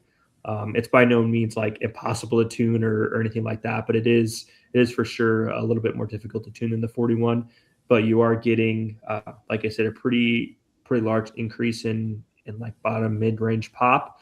And then there is a pretty good bump in mileage as well. Do you run the 2141 on the buggy? Or do you run the 42 all the way around? Yeah, I run the 42 all the way around. I would say for truggy, most people would want the 42 pipe just because it's going to have more power. And then buggy, I would say is kind of a personal preference thing. If you're wanting it a little bit easier to tune and you're wanting like a really nice, smooth, linear power band, then the 41 pipe is the way to go. If you kind of like having that bottom end rip and pop out of the corners, then the 42 pipe is the way to go. And like I said, it's not like it's impossible to tune or anything like that. It's just a little bit harder to hear it like on the ears, how actual like lean or rich it is on bottom. Jerry just had a question, and that was our next thing up. Jerry's asking a one piece. So we do have it in a one piece pipe where the manifold is on the pipe, and we also sell them with a manifold off the pipe. Yeah. So I think this kind of keys in a little bit to another question I think you're going to ask about manifold length. I pretty much like 99% of the time with the Ultimate pipes run the standard 80 mil header length. So I wouldn't really be like dissuaded by not having that tuning option with the one piece pipe. It's kind of a positive and negative thing with the one piece pipe is that you have less springs and less gaskets to have to change out, which is very important to have on your maintenance schedule, is changing those out and making sure they're tight. And those are the ones that typically will wear out a lot quicker on the two-piece pipe, is that gasket and those small springs on the pipe to manifold side. On the other side, the negative thing I see with the one-piece pipe is that it doesn't have that flex point. So it puts all that pressure on the springs and gasket on the engine. So then you're wearing those out quicker. Another thing I would say is just with the one piece is that you can obviously kind of bend the manifold a lot easier because it only has 1 point of flex instead of 2. So obviously if you're getting hit in the side or you're not getting everything lined up straight, then you can put a little bit more tension on that manifold and would be a little bit easier to bend if you do get hit. So I personally run the two-piece, and I just keep an eye on the gaskets and springs. Like I said, that side, the pipe manifold side, does wear out quite a bit quicker than the engine side. And like I said, those larger springs actually last quite a bit longer as well compared to the small springs. So I would say it's almost like a 2-to-1 as far as like maintenance goes, is changing out those the gasket and small springs twice as much as you do on the engine side. And talking about manifold length, it comes with the 80. Here we have the 90. What am I changing if I went to a 90 from an 80? Yeah, so it's kind of like almost a little bit backwards from what you would think, but the longer manifold is just going to give you more bottom end power. And then as you go shorter, it's going to have more top end, like for the straightaway and stuff. Okay. Robert asks, new to the Ultimate stuff, will there be another run of the R36 pipe for that motor? There will not be another run on the black pipes for that motor. That is the black pipe, I believe, was a 2141, and it was powder coated black. If you really want one, Robert, I probably have one somewhere, but there will be no other run of those. Gotta figure out where I am here. Any other questions on exhaust that anybody can think of? Let's talk about nitro fuel for a minute. So there's a lot of companies that make great nitro fuel. So I'm certainly not knocking any of them, but does nitro fuel have is there a benefit that you see with the Nitrolux fuel? Like I know we're pretty strong on the oil package that's in it. I know you talked to me quite a bit about it. Can you explain that to people on the oil package? Yeah. So something, I mean, I wouldn't say 100% unique, but something unique with Nitrolux, and I guess kind of all of the European fuels now, is that they all are running, I believe it's 16% nitro fuel over in Europe now, just because of the regulations and stuff. So everyone over at Nitrolux, they put a lot of time and effort in to kind of figuring out with different oils and stuff how to not have such a drastic loss in power. Because I think they were at 25% before, so it's a 9% nitro loss, so it's a pretty big difference. So they spent a lot of time with the different oils and stuff, and they were able to come up with this newer Energy 3 blend of fuel that has a noticeable amount of power over the previous blend, and I think over just the majority of the fuels in general, while still lubricating the engine very well. So you'll actually see a lot with the Nitrolux, like if you have clear fuel lines, you'll actually see a little bit of like fuel buildup in oil kind of spots throughout in the pressure lines and the actual like fuel line itself. And when you're taking the back or even just the manifold off, you can see that the engine is extremely well lubricated, to the point where I actually don't ever use after run oil, which I think is another question you had on your list there. But yeah, if you're running the Nitrolux fuel, I don't really think that's necessary to have to do, because the engine does stay extremely well lubricated. And I would imagine that's probably why the engines are lasting longer even with how hard that I am running them. It's just because the fuel itself. Another thing I've noticed with the newer blend of fuel is that it's a lot nicer on the plug itself. So you're not really getting, like I talked about earlier, that pitting in the plugs with this oil content blend they've come up with. It's not really degrading the coil in the plug at all. And just like I said, it's making the plug be able to last longer and be able to run it more without having to change it out. So yeah, overall, like I said, we do a lot of testing, and more power and better runtime sounds good to me. So I keep putting the fuel bottle. What's the difference between 25% and 30%? Yeah, really just power. The 30% is obviously going to have more power. I've seen mileage go both ways. So some people will run 25% to get a little bit better mileage, which in theory is supposed to happen. But when you're down 5% nitro, you're obviously down on power. So if you needed that power difference, if you could have used that, then you're going to be pulling the trigger more with the 25%. And sometimes, like I said, I've seen it equals out where you're actually getting worse mileage or the same mileage with the 25% as you are the 30.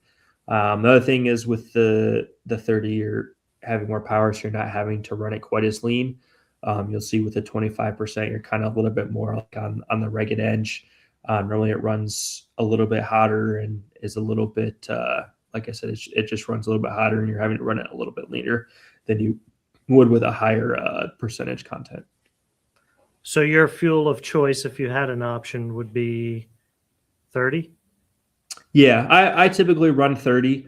Obviously, like with prepping for worlds and stuff, I would run 25% in the buggy class, depending on the track conditions. Like when I go to Wicked, if I don't need that power of a 30%, then I would just run 25% just to kind of get more dialed in and be rock solid with the tuning and stuff on it. Because like I said, it is a little bit different than the 30%. But yeah, if I had it my way, I would just always run 30%. Daryl DRC, is it a full synthetic oil or a synthetic castor blend? I believe that the newer blend is a mix, but I'm not 100% sure on that. I did a lot of testing with them with the different oils, but I was not the mad scientist in the back mixing it all up. I was just the driver. So I could tell you like, yep, that's better, that's worse. But Dave Hemingway, Mr. Techno, he's a Techno rep up in New England, team manager. He says, you mentioned different mixes there. beyond oils and additives, nitro percentages changed recently in the industry. What's your take on that and how it affected or didn't the way you think about it at all? I think I kind of know. I think we kind of answered that, right? Yeah, I think so. Yeah. Do you know the oil is at Klondike? I don't know what that means. His next message says Klotz oil. Yeah. I don't know that. I don't think that they tell us their secret. Yeah, I think they probably keep that in the down low. Yeah. Next question. Nitromethane has an oxygen molecule, so adding nitro percentage naturally has O2 to your air fuel ratio. Yeah. All right. Let's see what else we got here. What effect does it do when I adjust the top end to the bottom end and vice versa? Should I play with a mid-range needle? Yeah. So typically, what I tell everyone is, you have to get a little bit of a baseline.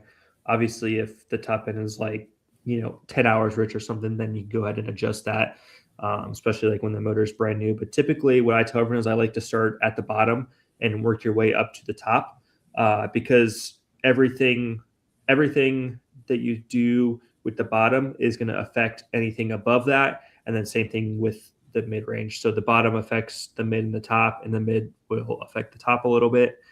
So I normally try to, once I'm kind of in the general ballpark, I go back to the bottom end, get that dialed in where I want it, then do the mid range, and then do the top end last.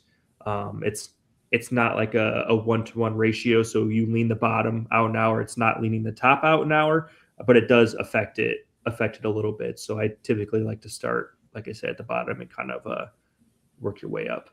The middle needle is a scary needle. Most people, they kind of have been told like, hey, just don't touch it, don't mess with it. Especially, it's kind of a newer feature, I guess, as far as like nitro racing is concerned. It's probably been around for, I don't know, maybe like 10 years or so, maybe a little bit less than that. So it's a little bit of a newer style carburetor to have that as an option. But it is nice for fine tuning. So I would say I would maybe adjust my statement a little bit, if you're not super familiar with the middle needle, and actually, do the bottom, get that dialed in, do the top, get that close, and then the mid range is meant as a tweak to kind of bridge that gap. So if you have the bottom like as lean as you want it, and you have the top right where you want it, but it's still kind of loading up, kind of at some point in the power band, then that middle needle is something that you'd be able to, adjust in very tiny increments to kind of get that out. I do adjust it and I do mess with it, but I typically do leave the mid range a smidge on the rich side compared to the bottom end and top end, just so the motor does have a place in the power band to recover a little bit. Because if you're running like full like let or eat mode on the bottom, the middle, and the top, the motor just has nowhere to recover, and it is a little bit of a struggle, and it will kind of just continue to build heat, and then start running on. So I typically kind of take the middle as the spot to have that, because you have to have the bottom be clear and crisp so you can get over the jumps. You need the top end for the straightaways, you're not getting past. So that middle needle, I'll leave it, like I said, maybe like an hour rich or so, just so it can load up just a smidge, and it's not affecting runtime a crazy amount like the bottom end would, and then you're still having that top end speed. How do I measure fuel consumption during a race? Yeah, so I typically, there's a few different ways to go about this. You can either have, if you have a pit guy, you can have him, have a stopwatch, or you can easily set up a timer on your radio and stuff. Just make sure that whoever is setting you down gets the tank full before they set it all the way down. You do your run, you time it, you have it shut off right away. You time your run, say you went, 7.5 minutes in a qualifier, say 7 minutes. You did a couple warm-up laps, did the 5-minute qualifier, did an extra lap, then you went 7 minutes. You come back, you got your Ultimate Racing a little syringe right here, which comes with some fuel line and a little tip right there to make it easier. You will pull that out. You pull your fuel line off the carburetor, pop that on to your syringe, and then typically you would tilt the car back a little bit because that little filter that sucks the fuel of the tank is towards the back of the tank. Pop it a little bit of an angle back, suck the fuel out, and then you can measure how much fuel that you had left after your run. And then you can do some, I'm not sure if it's calculus or algebra or whatever it is, or you can just pull out the calculator. Yeah, you get the app on your phone, pull that out, and you just punch in the numbers, and you're good to go. Which I actually have. I have the app on my phone that I can show you guys. Let's see here because I use it all the time. It's called a RC Fuel Mileage Calculator. So pretty easy. Oops. Maybe you guys can see it's probably backwards, but pretty much you just set the time, you set your tank size, and then you set how much fuel you had left, and it does a calculation for you. As far as the time goes, it does 5-second increments, so it gets you pretty dang close. If you're having to, I mean, I guess sometimes people are cutting it pretty close, but if you're having to cut it out, by a couple seconds here or there, then maybe not do that stop. But yeah, it gets you in the ballpark. I typically am not doing that at the beginning of practice, just because the track is normally wet or not grooved in and not super typical to what you would race on, but more towards the end of practice. And for sure, every qualifier I'm doing run time, you can kind of see as the day goes on, if you're running your first qualifier at 8 a.m., your second qualifier at 2 p.m., your third qualifier at midnight. That's a lot of different temperature ranges. The track maybe has more moisture in it at night. Maybe you're running a different compound tires. So you can see as the day goes on what's going on with your mileage, and then kind of make a decision come main time where you're at. Like I said, if you're getting your best mileage at midnight in Q3 when it's 60 degrees outside and you're running soft tires, and then you're running your main at 3 p.m. when it's 90 degrees outside, and you're getting a minute and a half less when you're in Q2 compared to Q3, then you kind of have a general idea going into the main where you're going to be at and what your plan should be. Yeah, I think, and that was one of the things that we thought about at the race we were at. We knew we were getting consistent 11, 16, 11, 22s, or 11, 15, 11, 22, whatever it was on the fuel mileage calculator. But the time of they had changed the mains to only be a 10-minute main. So we knew, or we thought we could go 10 minutes for sure, because we were getting 11 consistently all day. But you only had one time to figure out if you were right, because if you're wrong, you were going to flame out, run out of fuel. Do you cut it that close? Like, we knew we had a minute roughly left in the tank. If the track condition didn't change that much, if the atmosphere, the temperature didn't change that much, we knew we could do it. How close to that time, the time you can run, how close do you run to that? Yeah, it depends a lot on my situation. I mean, I'm not going to lie. I for sure have done 10-minute stops when I'm not even getting 10 minutes of mileage before. I've gone into the main going, I have to do this if I want to have a shot, and we make it happen. Maybe lean it out a little bit more. Driving has a lot to do with mileage. So typically, at least for me, I'm always getting a decent amount more mileage come main time. One, because it's a long race, you're kind of pacing yourself a little bit more, and it's the longest you've had the most amount of track time up to this point. So typically you can be more efficient with your speed and still doing the lap times that you need to do, just because you are comfortable with the track.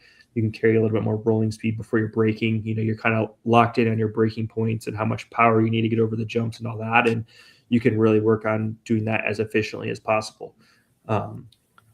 It's not easy, and it's something that you can, at least I have to think about. And, it's not, I'm not just out there just doing whatever I feel like, pulling full throttle here and, full throttle in there and doing whips and all this stuff. Like, it is, you can drastically change your mileage by quite a few minutes depending on how you drive.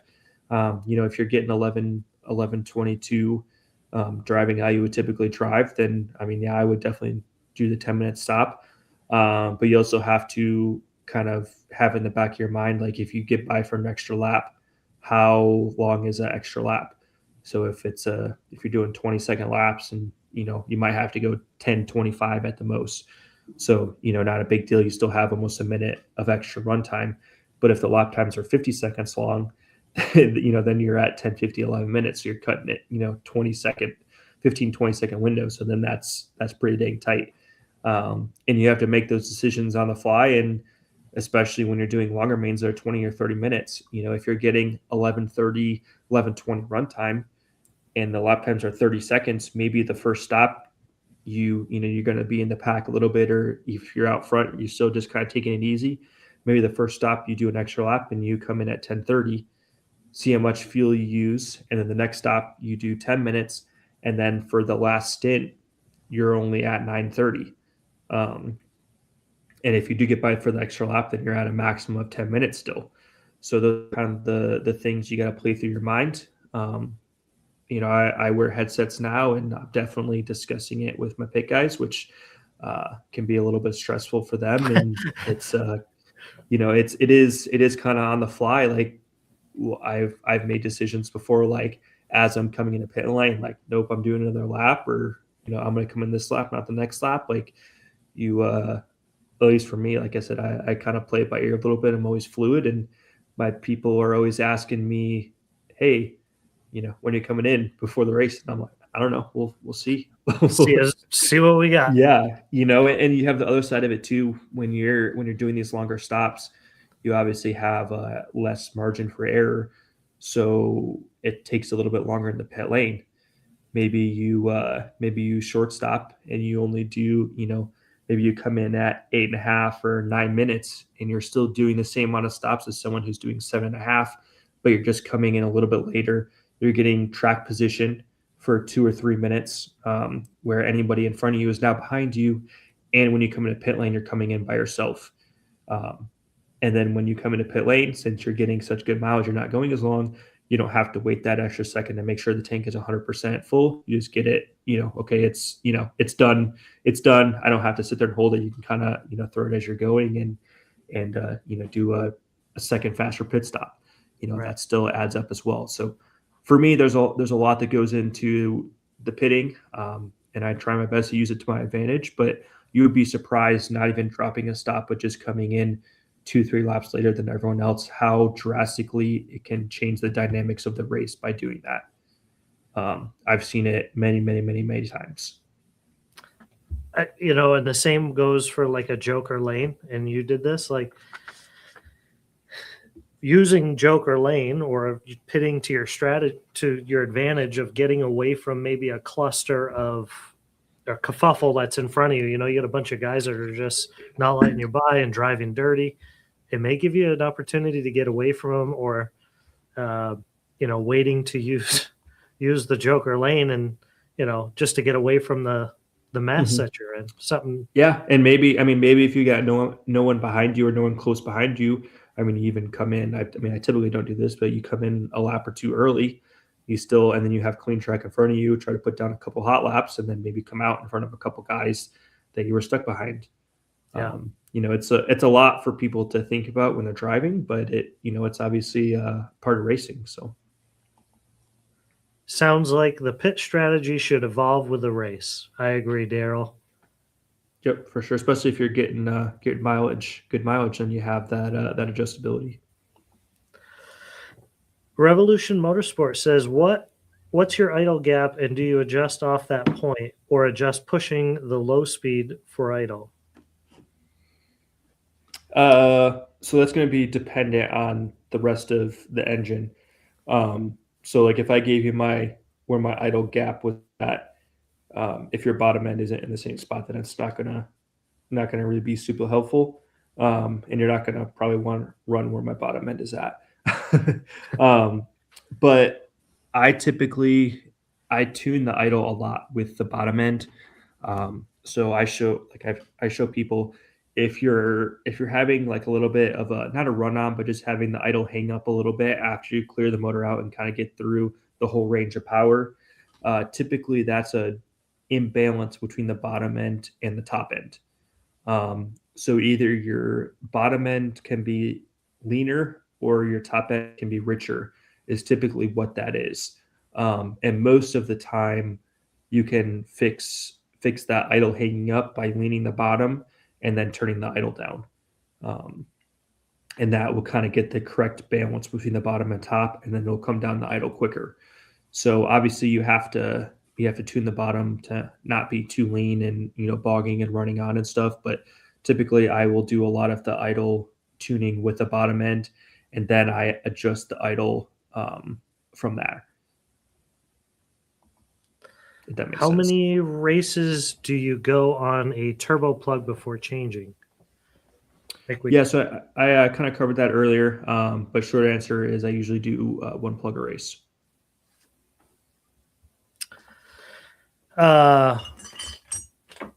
What's your thoughts on fuel coolers? We see these popping up again. They seem to go kind of like a fad. Like you see a bunch of them for a while, then you don't see them. Yeah, I typically don't use one. I've used one in the past occasionally, but I don't really see a huge thing with it. Obviously the idea behind it is that it just cools the fuel down going into the motor. I don't know. I mean, if it works for you, then awesome. Whatever works. But I typically don't really see the need for one. You have to be a little bit careful, which I don't necessarily think that this does. Is we have to be a little bit careful if the fuel is like drastically different compared to the engine, that can cause a flame out. So you'll see this a lot with pit lane and stuff.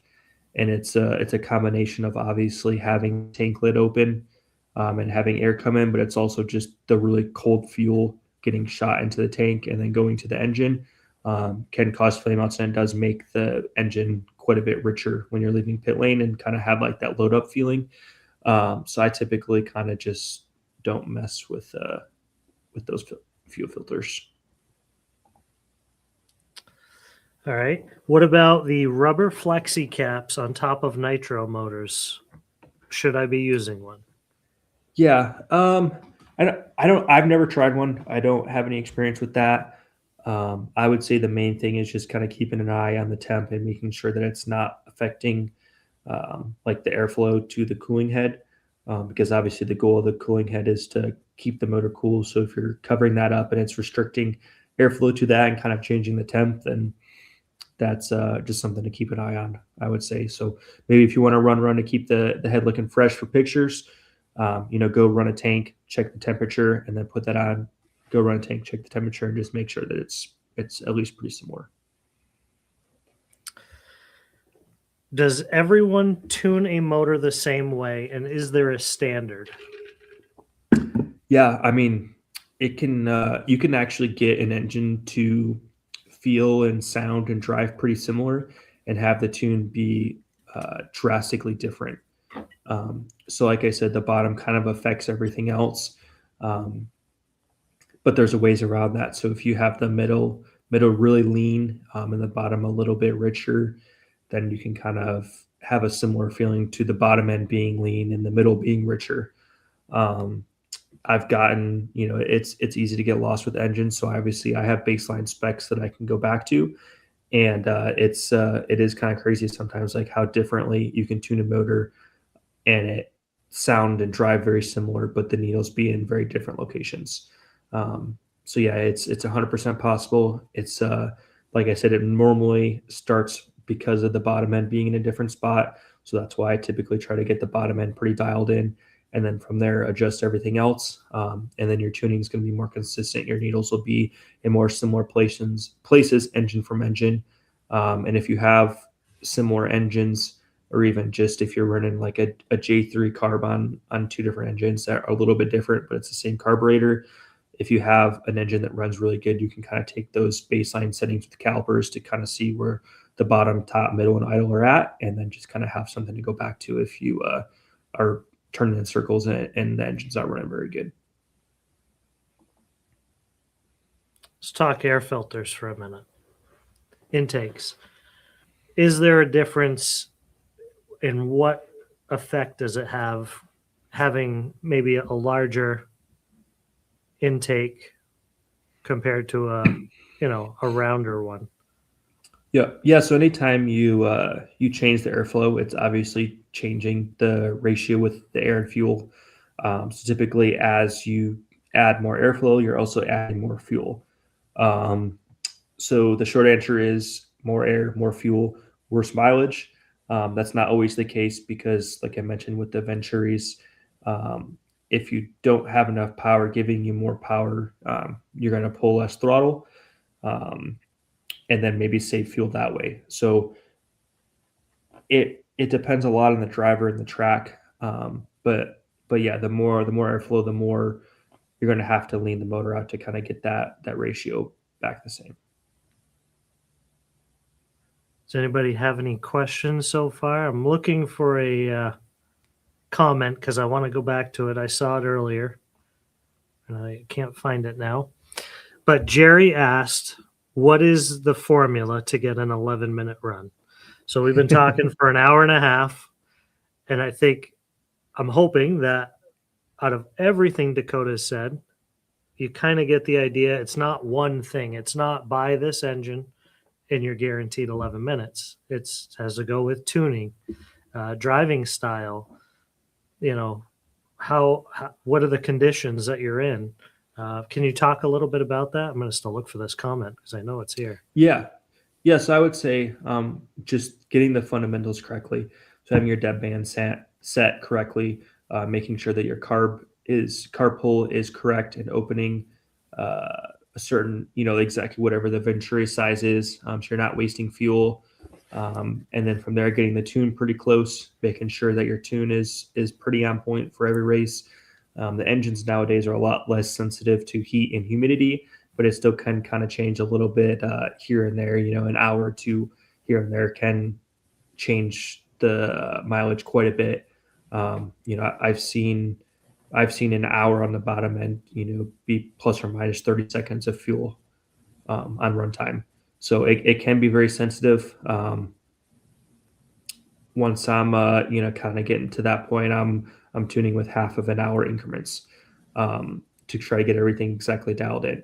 For most people, that's not the answer and not something that is going to be ideal. But just making sure, like I said, you have everything ready to go, making sure you're not having leaks.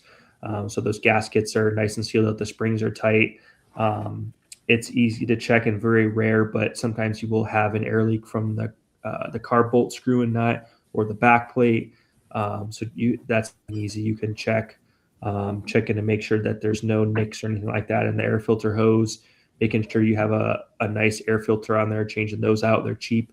It's a really easy way to save your engine, but if your air filter is caked and exactly covered, it's not getting the airflow that it's needed. So it's going to have a lot richer feeling to it. So really just kind of checking out the fundamentals, making sure your tune's on point, making sure, like I said, you have a good brand fuel. Metrolux is a really good option that I've used with a lot of success with the ultimate style stuff, using what pipe works best for you. So whether it's the longer 2141 pipe that has a smoother power band and easier to tune so that you are able to get the tune dialed in, or if you want to go with the 42 pipe that has more power and typically better mileage but is a little bit harder to tune, whatever's working for you. Making sure that your clutch is nice and free, that your clutch shoes are fresh so you're not just slipping the whole way and having no power just in the power band trying to get the car to accelerate. So making sure the clutch is in good working order, the bearings are fresh. Even just the driveline itself is super important. I spend a lot of time making sure that the bearings are all free, the meshes are all really good and free. And then it comes down to the driver actually being smooth and not wasting fuel when you're upside down or in the air. If you're not needing to pull extra throttle, then don't do it. Don't waste it. Everyone sees those mile per gallons, that slider bar you have on your real car when you're pulling off from the lights, and it's really easy to have that drop really quick and not actually get anywhere quicker. So just keeping that in mind and yeah, it's a process for sure. But the mileage is a lot easier to get nowadays than it used to be, and the engines have been getting better and better. Like I said, I've had a lot of people message me with the ultimate stuff saying, hey, I'm doing 10-minute stops, like no problem now once I got this engine. So for sure, there's something to that, but it's a little bit of everything. What's the longest you've been able to go on a tank? I mean, I've done 11:30 pit stops before in actual race conditions. So I mean, for sure, I've been over 13 minutes before on a tank. What is your starting idle gap? I think you went over that a little bit. Yeah, I'm not sure exactly if he's talking about like the idle screw, or if he's talking about the dead band. But idle, like it really depends on the motor and where your tune is at. And then dead band we talked about is normally 7 to 10% range. Mike Barkus asked, can you speak on what you look for sound-wise on the box before a race to know the tune is good when it hits the ground and is under load? Yeah. So on the boxes, usually you can get it like 95% of the way there. And then that last 5% is just driving around the track. But typically the bottom end, so I'll pull like 25% throttle with the bottom end and hold it there for a few seconds.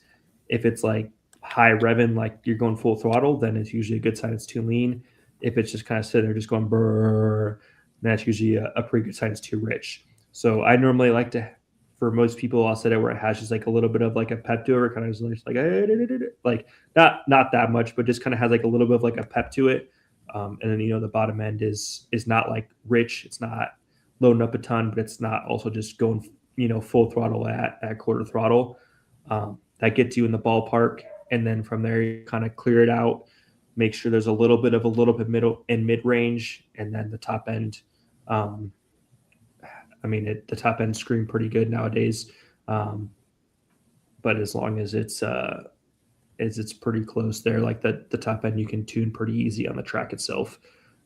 It's kind of hard like to say exactly how it's supposed to sound. I unfortunately can't make engine sounds very accurately with my mouth. Can you try? Yeah. I'll tell you how you do. Yeah. No, Mike, I hope that answered your question. Mike's a local New England fast guy, very fast. So, Mike, thanks for chiming in. We did do the YouTube video from P&B where I actually started the car as well and kind of showed guys a little bit more in depth. So that would be something to go check out as well. Yeah, maybe I'll put the link to that Lucas's video from P&B in the bio. I think it's on the Beach RC YouTube page, if I remember correct. Does anybody have any other motor-related questions? We've gone longer than I thought we would have went, but I did want to talk a little bit about this is a big year for us with Worlds here in the United States. A lot of people are trying to take that victory. Dave Hemingway says, not engine related, but I'd love to hear DP's hot take on IFMAR and tire sniffing for Worlds. Will that be a big advantage for any particular tire company over others? Yeah, I mean, I'm gonna be straight up. I think it's pretty dumb. Every time we go to that track, we sauce, and my interpretation of the rule, and I believe all of the drivers' interpretation of the rule up until this point, is that you're not supposed to sauce on the premises of the facility, but you are allowed to have sauce tires to run. And now they're saying that you can't have sauce tires to run because it wouldn't be fair to people that aren't used to saucing, which I think is a pretty small percentage of the people coming to race Worlds. And I think it would be a lot easier to just allow sauce and even just have like a house sauce, whether it be required to use that sauce or just recommended. That the track was more than willing to buy large quantities of PB Blaster and, put it in bottles to sell at the track so that people have a good baseline. And that's what 95% of the people use at Thornhill for nationals for the world's warm-up. So I really don't understand the theory behind that. And I think it's going to cause an absolutely huge cluster at Worlds. I 100% don't see how the sniffer can sniff for every tire sauce. I actually know for a fact there's no way it can do that. Otherwise, it would be setting off, with some grain has a chemical in it, and that's what you use to clean your bead, or motor spray has a chemical in it. That's what you use to clean your bead. The tires are obviously have a lot of chemicals in them themselves. So it's a pretty big gray area. I'm not really sure how they would police that correctly and actually be able to enforce it. So it's going to be interesting to see what actually ends up happening, because I don't think there's any way that it's going to end up being where there's not sauce at the event allowed. Why 25% at Worlds? So in the past, every other country besides the U.S., as far as I'm aware, was limited to 25%. So in the sake of being more fair to the masses, that was the limit that was allowed. Now, most countries are stuck at like the 16%. But for Worlds, they got rid of on. They had a special permit that they were able to get to allow drivers to use 25% fuel there. And they just had like very strict impound and stuff like that to make it pretty much allowed and safe. But originally, like I said, it was just because the rest of the other countries, that was the limit, and they didn't really have access to be able to test and try 30%. Another Worlds question. I think the only thing missing from your resume is a world title. Ungaro, 3-time champion. The kid's fast. Like he's incredibly fast and consistent. What's your thoughts? How are you gonna beat him? Lucas and I talked about this today, and he, what's the game plan? Yeah, I mean, obviously it's a little frustrating from my standpoint for the one race missing from the resume to be the biggest one. But that's kind of how it goes sometimes, and just to keep trying and keep plugging away. Obviously it's pretty hard to win a world championship. So it hasn't worked out for me yet. But obviously I've been in the hunt for many, many years, and we're going to keep plugging away till we make it happen. As far as Ungaro, he has a really good program. He spends a lot of time at home prepping and being prepared, and actually doing probably less events than most, just so that when he does show up, he's 100% ready to go. So just going to require everything to be on point. The world's brings out the best in everyone, and you just got to have everything 100%. So if anybody knows someone at TSA, we can disable his passport. Feel free to reach out to Dakota. He's looking for that title. No, we're excited. I think a lot of people are, getting pumped up for this year, especially being here in the United States. And next year is electric, which is going to be also here in the United States, right? So it's going to be good, man. Yeah, it's gonna be a good time. It's always cool. The Worlds, it brings out just a different atmosphere. Obviously, seeing everyone from other countries, but also just seeing not just the Americans all come together, but all the countries really come together as a country and supporting each other. And I had a ton of support at Redovan when I was in that last chance qualifier. All the Americans watching and cheering me on, and I even had quite a few of them over there, that run for different teams that were there in the pits working on my car before the main event to help get it ready. So it's just a very unique atmosphere. I think there's going to be a lot of support from, a lot of RC fans and stuff from the U.S. that aren't even racing, just kind of coming to hang out and experience it. So yeah, it's going to be quite the event, I think. Last thing before we go. Big drop this week.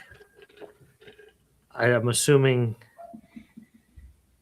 the Dakota Phend Epic servos released, or at least they got to us this week. Yeah.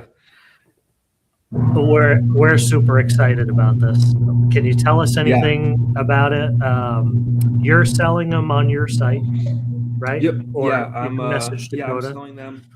I'm actually working on getting a site up and running and stuff. So hopefully I have that here, and I don't know exact time frame, but hopefully in the next couple weeks, I'll actually have a website hopefully up and live and be able to be selling them. But yeah, for now, just I have some available.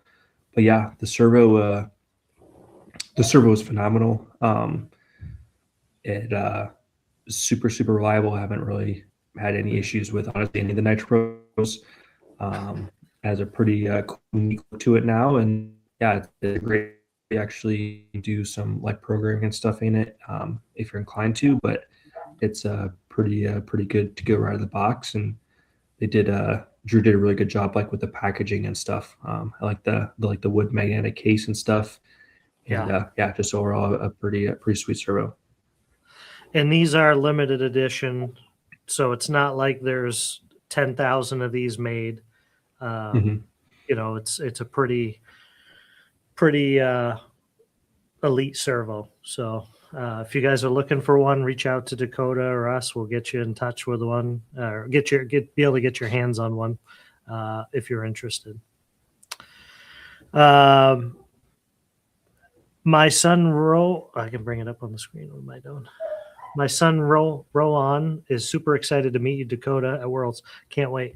I get that all the time. How are the pros to be around?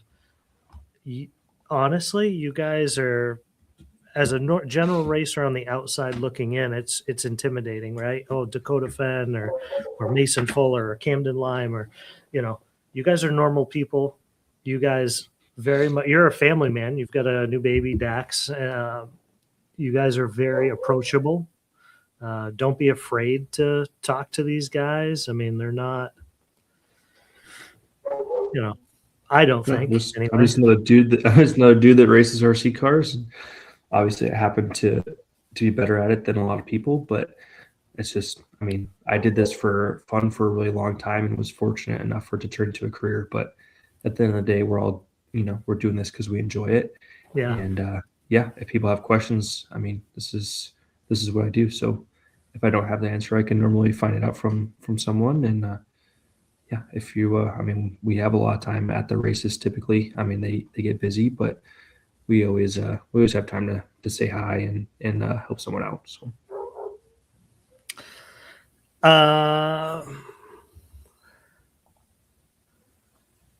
With a super high bite, smooth tracks for several worlds, the rest of the world has seemed to have driving style and setup knowledge advantage.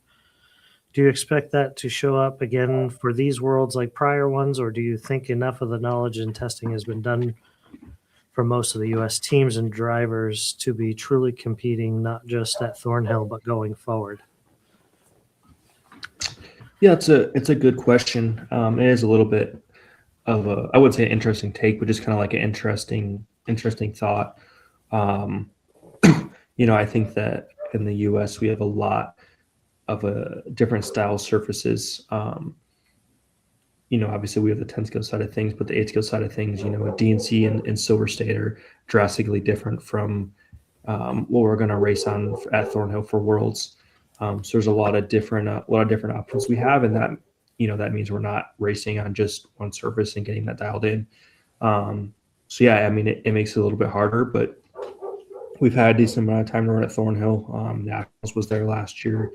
We've had a Lone Star there last year, Lone Star this year, warm up. I guess that was a Lone Star as well, but there's a couple more races there this year, and just keep plugging away and putting the work in, and try to be 100% dialed in, because that's what it's going to take come World's time to show up and have, not even to win, but just to have a shot at winning. Everything's got to be 100%. It's not going to be easy by any means. Obviously, the Europeans are really fast, and they are very dialed in on these surfaces. So, well, I know we've kept you way longer than we had planned on. I want to thank you very much for doing this with us. I'm sure all the viewers are at home better now listening to it. Special thanks to Lucas for putting the videos and the graphics together, and he did a phenomenal job. So thank you, Lucas, for doing this. We wish you the best of luck at Worlds this year. If anybody's going to pull it off, you got the best shot, I think. So let's see what you can do.